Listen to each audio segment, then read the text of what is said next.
Okay, so today I wanted to talk to you about a concept that's related to acceptance commitment therapy and surrounding psychological flexibility. So there's a phrase that states pain is inevitable, suffering is optional. So what that suggests is that we experience situations in our life which create pain. And then what happens is that we build upon that initial blow or initial emotional discomfort, and we wrap around it all of this suffering. So that's where that pain and suffering. So there's a differentiation between these two. The initial pain can be via the medium of physical pain, emotional pain, mental pain, or even spiritual pain. So as an example of this, say I have an injury to my leg and that causes initial physical pain. Now, because I'm an avid triathlete, this initial blow will affect my performance in my training and my racing. Now, I've recently signed up for a race, and I'm in the middle of my training program. So, I know that pain is going to affect how I'm running, affect how I'm riding, and also it's going to affect my goal of achieving a personal best. So, some of the thoughts I will then place around this initial blow could sound like this. Can I fix this? How long is this going to take to heal? Now I have to take some time off to recover. How much is this going to cost me? This is taking too long. This will never get better. I've lost so much fitness. This always happens to me. So see how all these thoughts are making the pain so much more.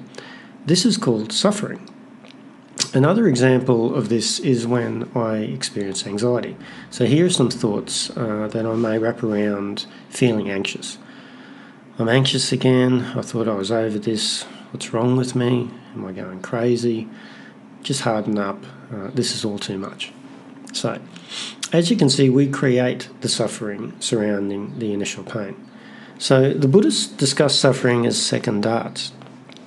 The first dart is the initial pain, like the bump on the leg, and the second darts are the thoughts, emotions, and actions placed around it.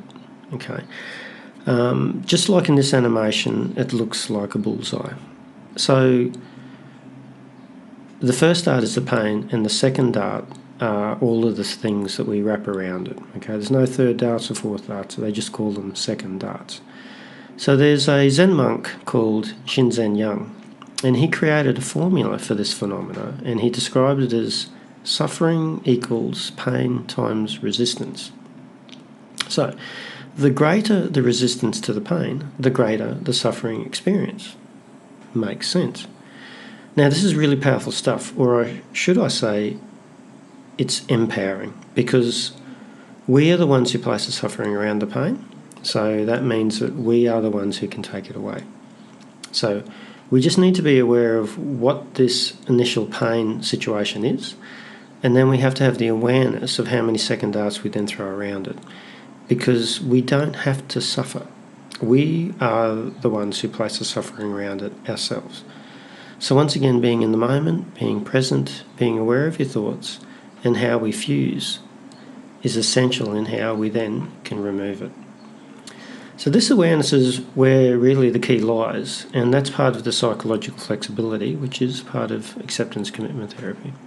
But it's a beautiful concept, and the psychological flexibility will take us far beyond our limitations, because these limitations are placed on us by ourselves.